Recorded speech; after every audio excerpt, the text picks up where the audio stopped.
Hello, everyone. I'm Melissa from Gilda's Club, Grand Rapids, and it's good to be together today. I hope that you are all nice and toasty, warm, and safe, and maybe have even gotten out to play in this great weather.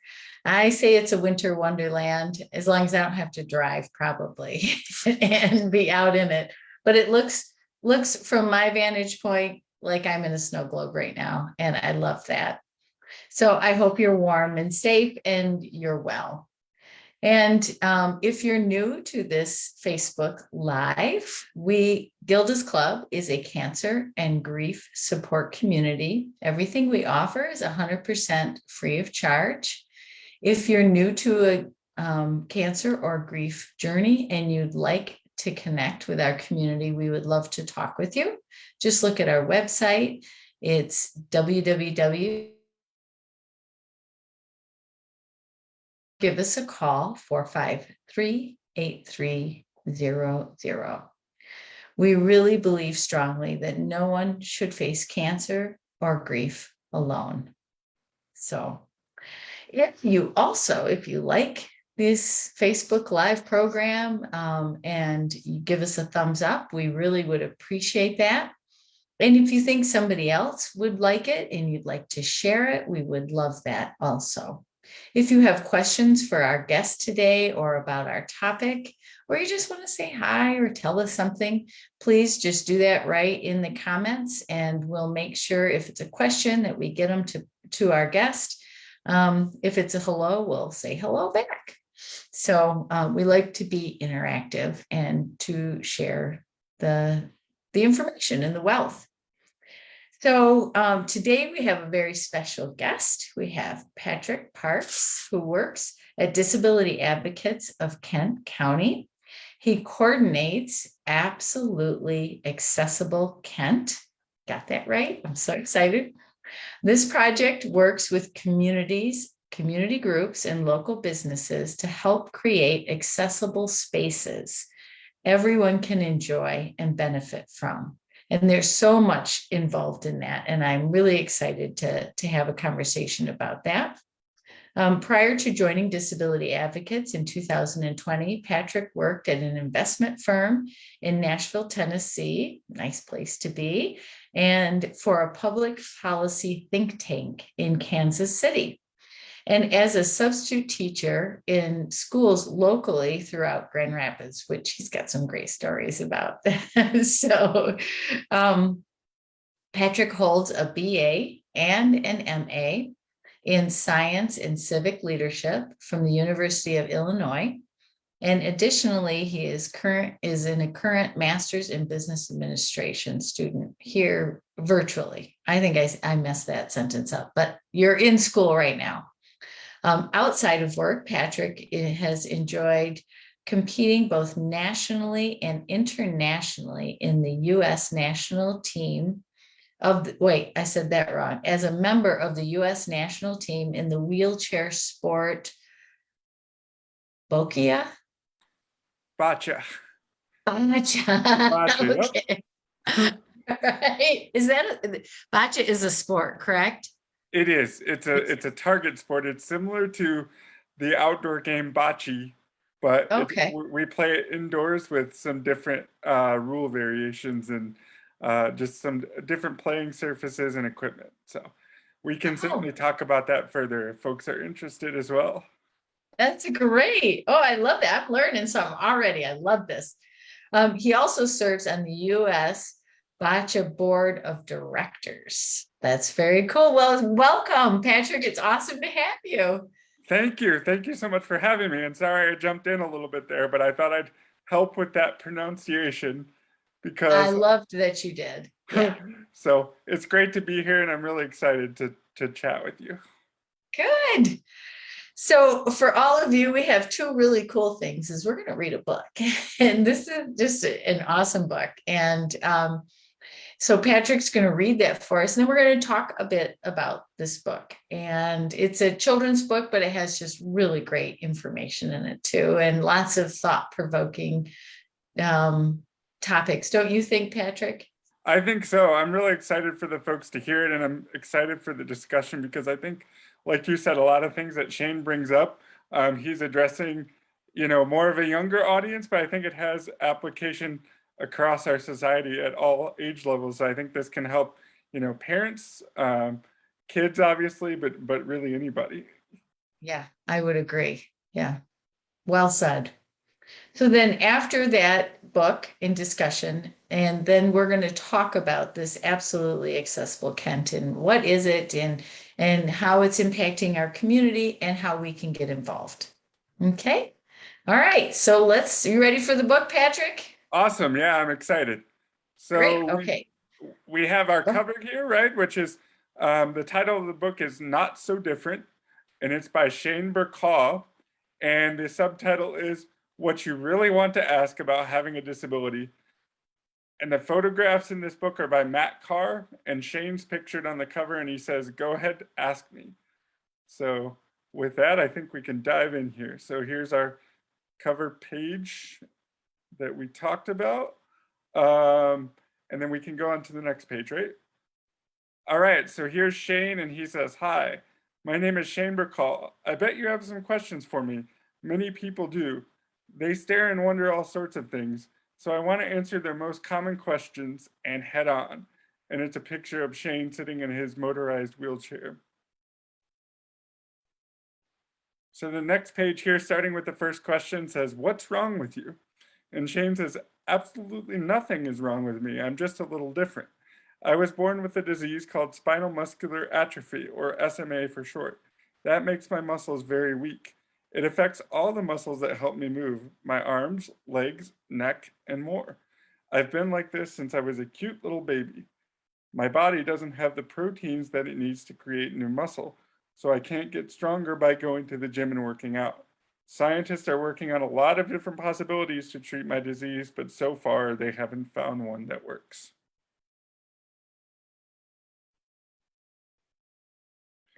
So the next question, there's a picture of Shane on the page, and the next question says, "Why is your head so much bigger than the rest of your body?" And Shane says, "I've never been able to walk, and since my disease is progressive, I get weaker as I get older, meaning that my arms are weaker now than when I was a kid.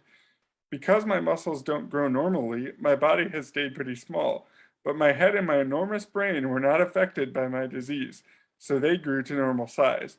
I admit it might look a little funny sitting on top of my tiny body." The next page here, we have Shane sitting next to a very large dinosaur, and the dinosaur says, "Don't let it get you down, Shane. My head is big and my arms are short too, but I'm still awesome." And Shane says, "You're not going to eat me, right?" And then our next question asked to Shane is, "But how do you do things?" And Shane says, "I need help with a lot of things. Luckily, I have great friends and amazing family. This is my mom, dad, and my brother Andrew. No one else in my family has SMA. It's actually very rare and affects only about 1 in every 10,000 babies. But even though they don't have the disease themselves, my family still lives with it every day by helping me." And we have Shane's family members here showing a lot of different things that they help him with, and we'll go into those a little bit further on the next pages. So the next question is, "What do they help you with?" And Shane says, "Almost everything. They help me shower using a special bathtub chair. Then my dad helps me get dressed, and my mom helps me comb my hair so I look handsome. My brother helps me brush my teeth, but he loves to joke around, so I don't let him help me get dressed, or he makes me wear ridiculous outfits. They lift me into bed every night when it's time to go to sleep and help me roll over in the middle of the night when I'm uncomfortable too. They also help me go to the bathroom by lifting me onto the toilet. I have a special seat with a strap on it so I don't fall off or in." And this picture is quite funny here. It shows Shane with his brother, and his brother has helped him dress into a very colorful sweater, an interesting outfit with yellow shorts. So he shows what he's talking about having his brother help him and his brother liking to goof around. And the next question for Shane is, "How do you eat?"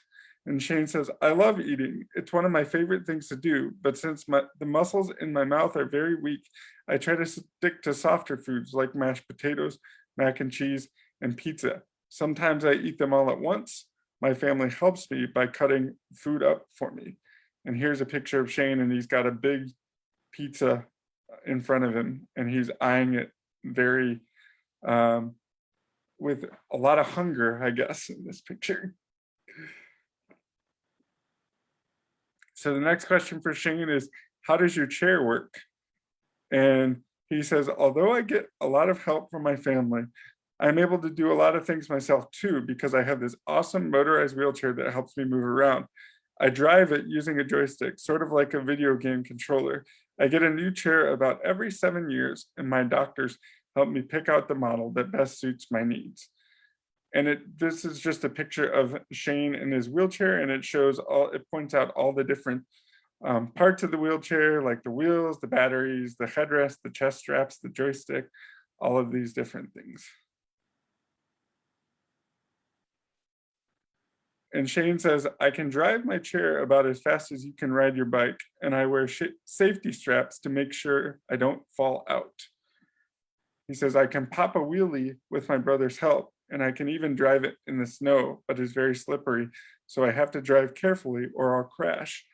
And we see Shane driving on the road, and we also see a funny picture of him. His brother's on the back helping him pop a wheelie in this heavy wheelchair. And Shane says, once I tried to pull my brother up to the top of the basketball hoop with a rope tied to my chair, but that broke my chair's motor, which was very expensive to replace. My wheelchair costs more than a brand new car, and since it is so important to me, I try my hardest to take very good care of it. Please ask me before you touch it. And there's a picture just showing Shane trying to elevate his brother to the basketball hoop, reenacting how he broke his motor. And the next question for Shane is, can you climb stairs? And Shane says, stairs are impossible, but luckily many places are wheelchair accessible. I can use ramps instead where they're available, and I have an elevator in my room that helps me get to the basement. And we see Shane staring up these stairs, but then we also see a picture of his elevator in his home, and he actually calls it the Shanevator here.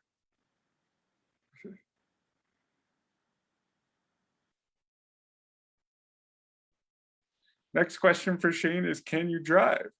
And he says, I have a specially equipped van that I get into using a ramp.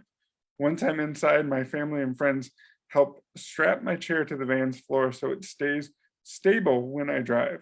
Although I don't drive myself since my arms are so weak, I still love going on road trips with friends. And we see a picture of Shane using his ramp into his van, and then we see him going on a road trip with a friend in the next picture. Next question for Shane is, how do you play with your friends? He says, my friends and I do a lot of the same things together that you like to do. We play video games, go to the beach, and hang out and talk. We also love to make each other laugh. We love to play sports together too. We have to find different ways to play so that I can participate using my wheelchair, but we always make it work. For example, when we play football, instead of tackling people, I just run over them. When we play soccer, I'm able to hit the ball with the wheels of my chair, but I have to be careful too. One time when I was playing soccer, I forgot to put my safety straps on and I flipped out of my chair onto my head. Ouch. And we see Shane lying on a soccer field with the soccer ball, reenacting when he fell out of his chair. Next question for Shane is, do people ever make fun of you? And Shane says, occasionally, and it hurts my feelings because if they knew me a little better, they would see that I'm not so different. I believe it's very important not to judge a book by its cover. So when you meet someone who looks different from you, it's always best to treat them with kindness and respect. After all, that person may end up becoming one of your best friends. And we see a picture of Shane sitting next to some folks who are maybe making fun of him, unfortunately, in this picture. And then Shane says, I love making new friends, so if you see me out and about, don't be afraid to come up and say hello. And here's a picture of Shane in his wheelchair, and there is a little boy in a Captain America t-shirt approaching him, hopefully to say hello.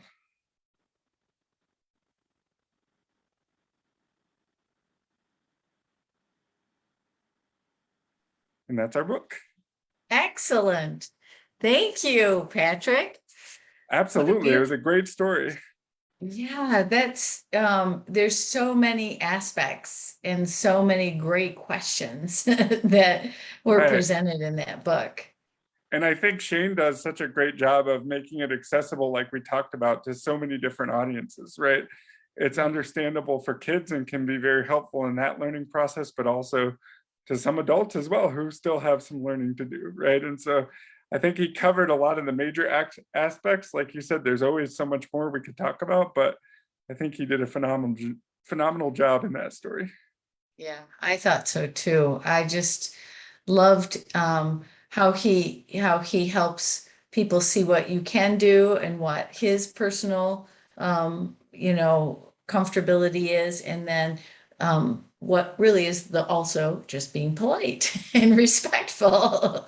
Yeah, absolutely. And I think one of the things I really like about this story too is that he shows that, yeah, there are some different things that he has to do as a result of having a disability, but he does a good job of showing that disability is just a natural part of human diversity, right? It's just a characteristic. It doesn't influence, it doesn't make him really any different in terms of the goals and dreams that he has or the life that he lives. And so I think it's really good for a lot of folks to see that. I would absolutely agree. Yeah. So Shane has a different diagnosis than you do. And do you want to tell us about you? Yeah, absolutely. So you're right. His diagnosis is a little bit different. As Shane said, he's had his disability since childhood, and so have I. I was born with something called cerebral palsy, which is a bit different in the sense that I was born early, and so it affected the way that my brain developed in terms of the connections to the nerves and muscles. And so a lot of movements I can do normally, but others I cannot. I think the main difference in a lot of the kind of the coordination things, in terms of my brain sending messages to nerves and muscles, that's what's more effective for me. I think the main difference between SMA, Shane's diagnosis, is the fact that he's unable to, his disability is progressive. So he talks about in the story actually getting weaker throughout life because his body is unable to develop the proteins that his muscles need. My disability is a little bit different in terms of the limitations that I have, I was born with. So they haven't really changed in term. They can sometimes change with age in terms of anybody. As we age, we have trouble moving around, right? But I'm lucky in the sense that there are things I can do in terms of physical therapy and other things to get stronger. It doesn't change the way that I move or that I'll need help doing certain things, simply because that's the way that my brain developed and those connections developed. But I think that's probably the biggest difference, is that my disability of cerebral palsy is not progressive. And I think another kind of feature with cerebral palsy is that it's a pretty common neuromotor disability kids are born with, and there's a lot of different ways that it can present itself, just depending on the ways that different people's brains develop, right? So you could have more severe cerebral palsy, you could need help with more things, or you could have very mild cerebral palsy to the extent that maybe you only have one limb that's affected and you may walk with a limp or use a brace or a crutch or something of that nature. So there's really a huge, when you say you have cerebral palsy, it's kind of a catch-all term. There's really a huge spectrum of how it affects people. Sure. Almost, well, and this is just a curious thing, that maybe it's not considered a disease. It's considered a condition. Would that be right? And I think I think you can probably consider both SMA and cerebral palsy, I would term it a disability. I think, you know, you're right, the disease piece comes in maybe when we're talking about there's more of a scientific cure possibility or something, in terms of the fact that there's Right. research ongoing to, you know, with medical interventions and things to try and help with the protein development, that Shane talks about in SMA. So maybe that's where I guess the difference in calling it a disease or the progressive piece comes in. Sure. You know, typically language wise though, I like to refer to kind of all limitations within the disability spectrum. I think disease can kind of have some more negative connotations that people, you know, and so when we think about it positively, my I guess different people have different ways that they like to talk about their lives and their conditions. I think disability is probably the safest way, or at least that's what I use. Just most positively, if that makes sense. Yeah, absolutely. Yeah, that's great. So, I've got so many questions, but have people asked you questions People and when have they've asked met me you? questions. Yeah. Yeah, this is one of the reasons why I appreciate this book very much, because especially when I was working in the schools as a substitute teacher, I got quite a number of interesting questions from younger students who hadn't been around wheelchairs as much, and so they were always curious to learn, and I was happy to be there to provide some stories and some insight. What were some of your favorite questions? Oh, favorite questions. That's a really good question. And so one question that I really liked, it was from a young student, I think about second grade, who obviously hadn't seen a motorized wheelchair before. And so I spent most of the day I was in his class trying to convince him that I was not a robot. Uh, and so I got a lot of good questions about, well, if you're not a robot, how come the chair does this and that, or moves up and down, or is blinking, flashing lights, all of those kinds of things. So that was very humorous and funny to me. I'll always remember that day. Yeah. And then I think another funny question that I got after a young student asked about my disability and cerebral palsy was the question of, did that mean I had to go to the doctor every day? And Oh, interesting. yeah, and so I told him, no, I was gladly did not have to go to the doctor every day. I go to the doctor like everyone else, obviously, and maybe some more than everyone else in certain cases, but not every day, thankfully. Yes, right. That would be a lot every day. I mean, Right, sometimes people on a cancer journey know the answer to that question, but right, anyway, exactly, yeah. exactly. But when having a disability doesn't mean that you're sickly. Right, right. And I think that's another Yeah. thing. That's a great point. That's another thing that Shane does a good job of you know, pointing out here.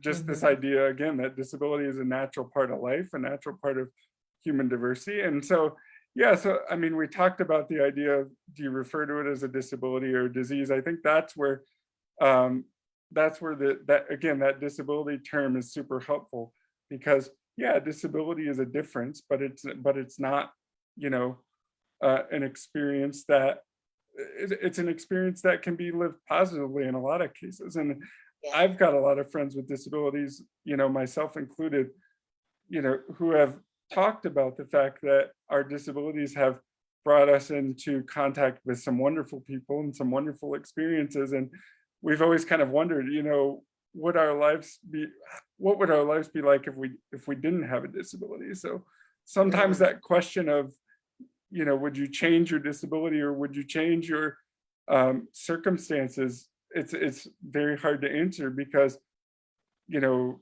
my disability has allowed me to do some great things and meet some great people, and you don't know if you'd want all of that to go away if you could wave a magic wand and say I no longer have a disability anymore, right? And so I think the Yeah. important part there is, you know, disability, like I said, can positively shape your life if you choose to view it that way. Yeah. Oh, I like that a lot. That's awesome. So, you mentioned earlier that you are a wheelchair user. So do you have a motorized wheel? It's hard to see on Zoom, obviously, but you have a Yeah, motorized vehicle or chair like Shane does? I do. So in fact, it's very similar to Shane's. I think it's the one of the same brands, maybe a different model, but so yeah, in a lot of the same ways that Shane mentions, my motorized wheelchair allows me to have independence, work a job, live independently in ways that I wouldn't be able to otherwise do. And it has a lot of, very cool features in terms of the seat elevates so I can reach shelves and things off of higher shelves. I actually have a brand as well that can stand up, so I'm able um, to stand for exercise purposes, but then also in the bathroom. That's very helpful. Yeah. And so, I think just like Shane says, a lot of very cool features that it may be looked at as a medical device or something that's different that we don't see in a lot of cases. But one of the things that I always like to tell people, I think we hear a lot in society and on the news, so and so is wheelchair bound or confined to a wheelchair. But really, you know, as Shane mentioned and as I just mentioned, without our wheelchairs, we wouldn't be able to do a lot of the things that we do today. And so I think of wheelchairs much more as freeing devices and enabling devices than sometimes they're portrayed in the media and other places as these confining medical devices. It really is quite the opposite. It's actually giving freedom Right. instead of confining. Right. Yeah. Yeah. Exactly. Oh, very cool. Well, that leads us to the question about absolutely accessible Kent, because I love that picture in the book where Shane is looking at the stairs and they feel ominous, Right. And so tell us about your work with accessible or absolutely accessible Kent. Yeah, so I'm with you. I really love that picture because I think it presents kind of some of the architectural obstacles and the building obstacles that people with disabilities and wheelchair users face on a daily basis. And so really absolutely accessible Kent is a pretty innovative concept in terms of we want at Disability Advocates and as part of the Absolutely Accessible Kent project to work alongside builders and designers as they're building spaces and programs and experiences to be able to, instead of, I think oftentimes we see spaces maybe where a ramp is around the back or something an accessible feature has been added as an afterthought to kind of make something accessible. Um, and really with Absolutely Accessible Kent, a lot of it is educating folks that we can create great spaces that have accessible features already built in, that really make the whole experience easier for everybody and the whole space easier for everybody to interact with. Because that automatic, we always like to say that automatic door doesn't just benefit me in a motorized wheelchair or Shane in a motorized wheelchair, but also a mom that might be pushing a stroller or a dad that's pushing a stroller, right? And so I guess the overarching goal of the project is to really educate folks that accessibility isn't just about meeting the needs of a seemingly smaller group of people, but it's about making these changes to our spaces and our programs, our societies, really, that the limitations sort of go away, that we really and when we're able to design in that way, we stop thinking about, oh, this person has a limitation or a disability, but rather, everybody's using the space in the same way, if that makes sense. Yeah, absolutely. And with particular thinking about Gilda's Club, and I'm pretty sure that Disability Advocates came out when 20 years ago when we were renovating the building and building onto it, that they gave a consultation, and our facility is 100% barrier free. And so, all spaces are accessible to everyone. And it just feels really good to have that in place at Gilda's Club. Yep. And I think too, as we always try to say with accessibility, is that, my case of being born with a disability and Shane's case of being born with a disability is actually somewhat rare in terms of the fact that, um, anybody can experience disability at any time, whether it's aging, whether it's an illness, whether it's maybe a car accident or a fall or something of that nature. And so it's not, I think too often folks think about accessibility from the lens of, simply maybe accommodating a wheelchair user. But it's really so much more than that. It's about having these features in place, as you mentioned, barrier free and other aspects to make sure that, as individuals' needs change throughout the lifespan, their lives don't have to change, right? And so that can spill over into their homes as well. I know a lot of folks that maybe don't have a disability now, but they're thinking about how do we, make some changes to our homes to make sure that we can stay in our homes, as we age and our needs change.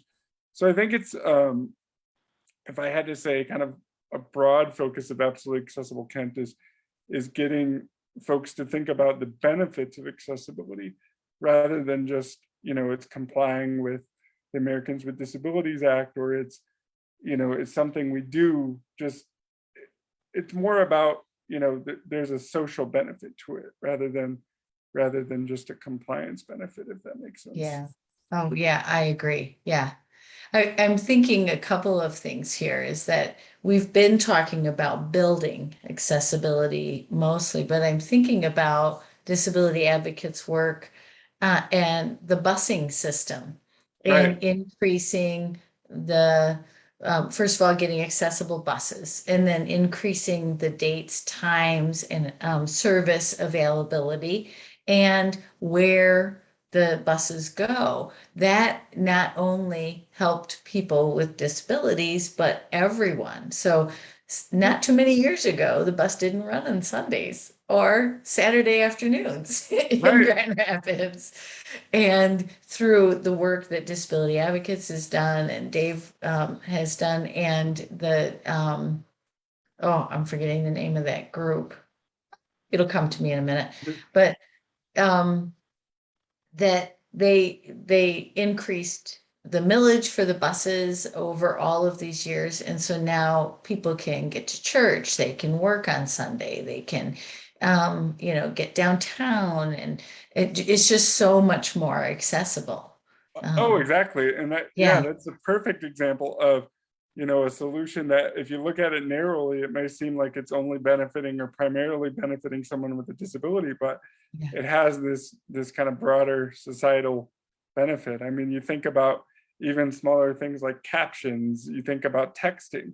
That was actually, an innovation designed for individuals with disabilities. So individuals who are deaf and hard of hearing, being able to communicate using text. And now we see, texting being ubiquitous and so widespread throughout our world. And so just a couple of examples of how, when you look at disability as an opportunity to create something new, to be, inventive, and to really improve all lives in general, it can really be kind of a cool experience. And I think that's just one of the other pieces that's huge about Absolutely Accessible Kent is we pride ourselves on working alongside individuals with disabilities. So we're not just coming in and advising folks on, we think you should make these changes to increase accessibility, but we're oftentimes bringing people with disabilities in to say,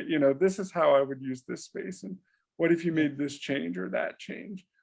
So we see where a lot of, businesses and communities benefit from having, that perspective, those lived experiences of people with disabilities. Yeah. Oh, that's wonderful. And really exciting news is that you guys are doing a new build and you'll have a workshop there, right? Tell us about that. Yeah. So the Home Accessibility Center is going to be something very new and very exciting, right? Because, as we talked about a little bit earlier, this idea of sort of aging in place and modifying homes so that individuals can stay in their homes, whether it's natural aging or whether they have, a sudden disability and their circumstances change. The Home Accessibility Center is going to be a place where they can come and they can see some solutions, some modifications that they can make to make lives easier. And it's really a sort of living display of a lot of the different options and solutions that our occupational therapy team is going to be able to walk them through. It's also going to have the occupational therapy team was very smart in building a standard bathroom as well as an accessible bathroom as well. So realizing that, when folks, maybe they are rehabbing from surgery and they're going back home, they may not have all the accessible features at once that we would like them to have. And so being able to train them in an inaccessible space and then show folks what's possible in an accessible space, I think is going to be kind of a really cool side-by-side comparison.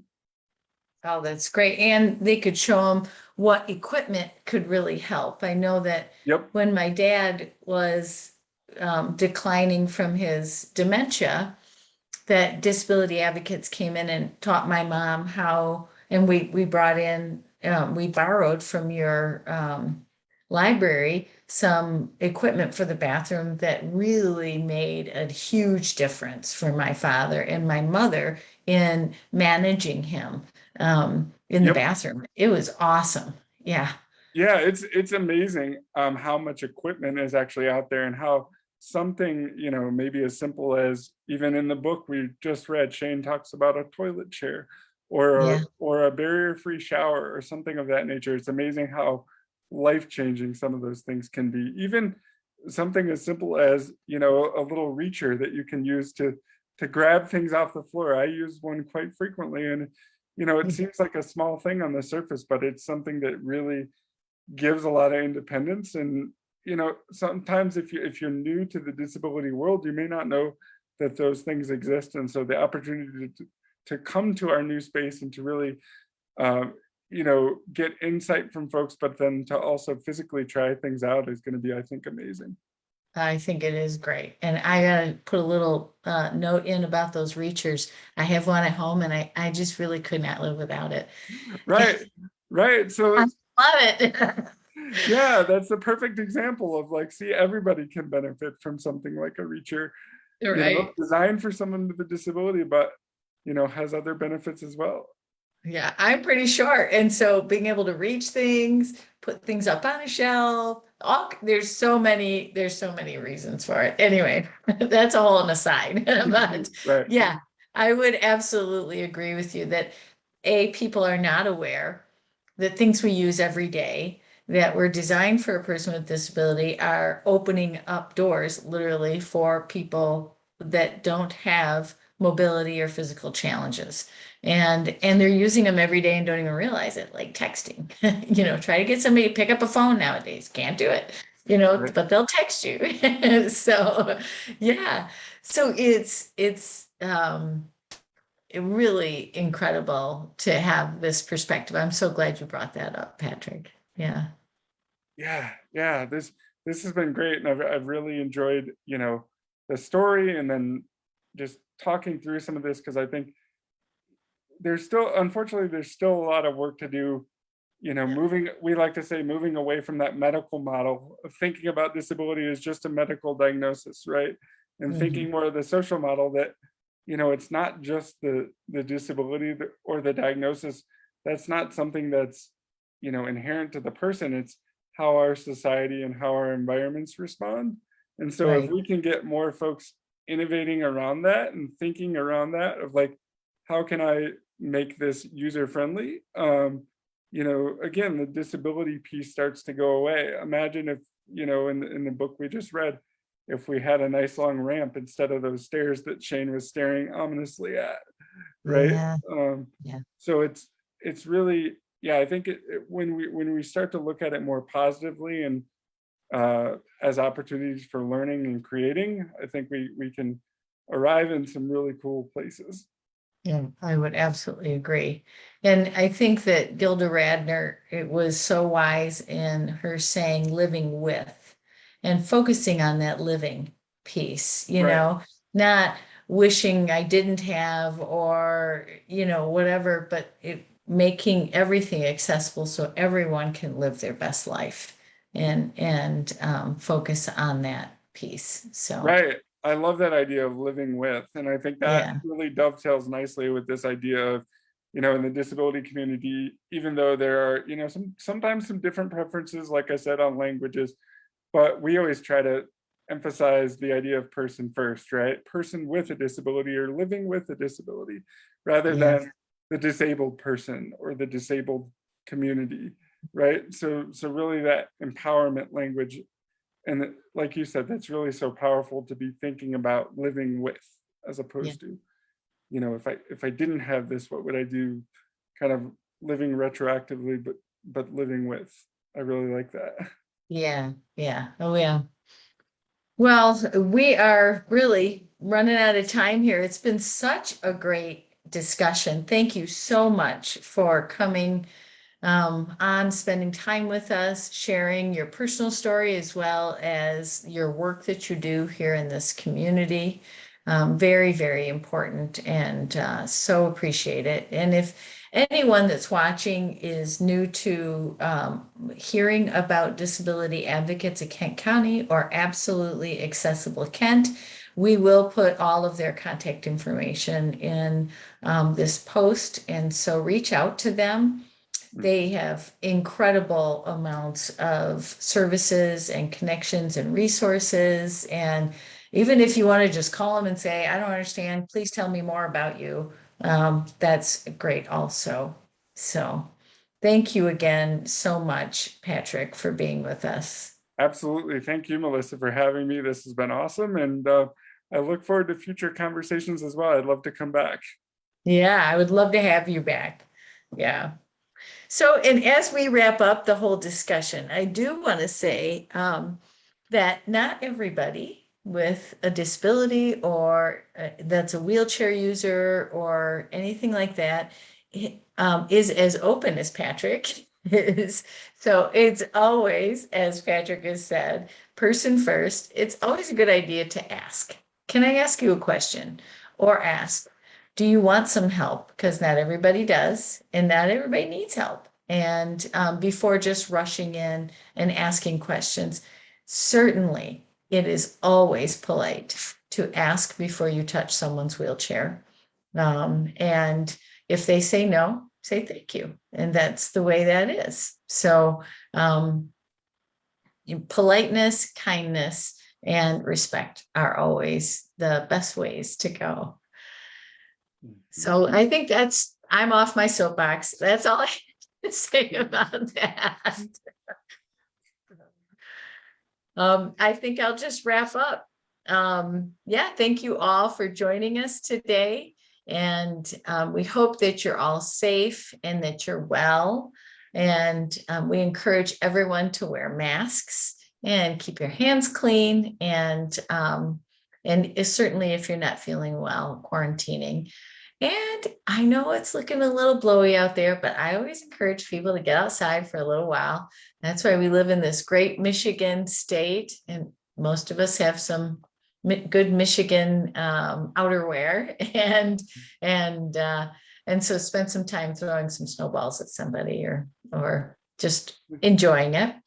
The other thing is that we do have a full virtual program, and our clubhouse.